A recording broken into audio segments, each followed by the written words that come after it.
সবগুলো কেটে নিলাম। এবার এই দিক থেকে দুইটাকে ধরে একসাথে ধরে এভাবে একসাথে ধরে এই সমান করে কেটে দিতে হবে, এইভাবে কাটতে হবে। দেখেন এই যে এইভাবে সমান করে কাটতে হবে। সবগুলো আমি কেটে নেব।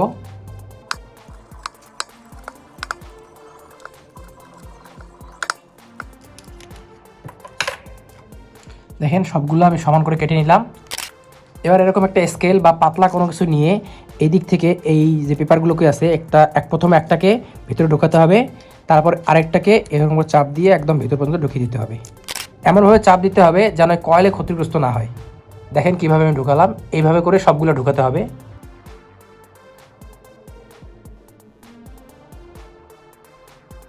সবগুলো মাথাকে ভিতরে ঢুকিয়ে দিলাম, দেখতে এরকম হলো।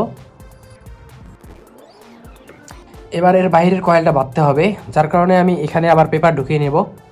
এই যে বাইরের দিকেও সবগুলোতে আমি পেপার লাগিয়ে দিয়েছি। এখানে আগের কয়েলটা আমি এখান থেকে শুরু করেছি, এই কয়েলটা পেছানো আমি শুরু করব এখান থেকে। প্রথমে তার একটু বাড়তি করে এটার সাথে পেঁচিয়ে নেব। এবার এই কয়েল থেকে আমি শুরু করব। এই যে এখানে প্যাঁচ দিয়ে নিচ্ছি একটা। এই প্যাঁচটা হবে ঘড়ির কাঁটার দিকে, এদিকে পেঁচাবো। তারপরেরটা হবে ঘড়ির কাঁটার বিপরীতে, তারপরটা আবার ঘড়ির কাঁটার দিকে। এভাবে করে 14টা কয়েল পেঁচাতে হবে। এখানে যে আমার আগের কয়েলটা ছিল বাহিরে, সেটাতে 315টা প্যাচ ছিল এবং এখানে 34 নাম্বার তার ব্যবহার করা হয়েছে, তাই আমি এখানে 315টা প্যাচ দেবো এবং 34 নাম্বার তার দিই। আমার এখানে 34 নাম্বার তার ব্যবহার হয়েছে। আপনাদের ফ্যানে যত নাম্বার তার ব্যবহার হবে এবং যতগুলো প্যাচ থাকবে অতগুলো সেম সেম রাখবেন, তাহলে আর কোনো সমস্যা হবে না।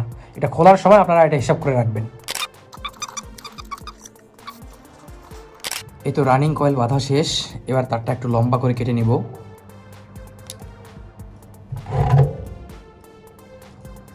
ভালো করে লক্ষ্য করেন, দুইটা কয়েলই বাঁধা শেষ। এই তারটাকেও আমি এখানে আগে পেঁচিয়ে রাখবো। এবার এর বাইরে যে প্লাস্টিকগুলো আছে, এই প্লাস্টিকগুলোর মাঝ বরাবর কাটবো। কাটা হয়ে গেল। এবার এই দুটাকে একসাথে করে এই দিক দিয়ে কাটতে হবে। এই যে এভাবে কাটতে হবে। মাথাগুলো একটু বড় করে কাটবো যেন এখানে ভেতরে ঢোকাতে সুবিধা হয়। দেখেন মাথাগুলো কেটে দিলাম। এবার আগেরটার মতো স্কেল দিয়ে এই ইনসুলেটিং পেপারগুলোকে ভেতরে ঢুকিয়ে দেবো।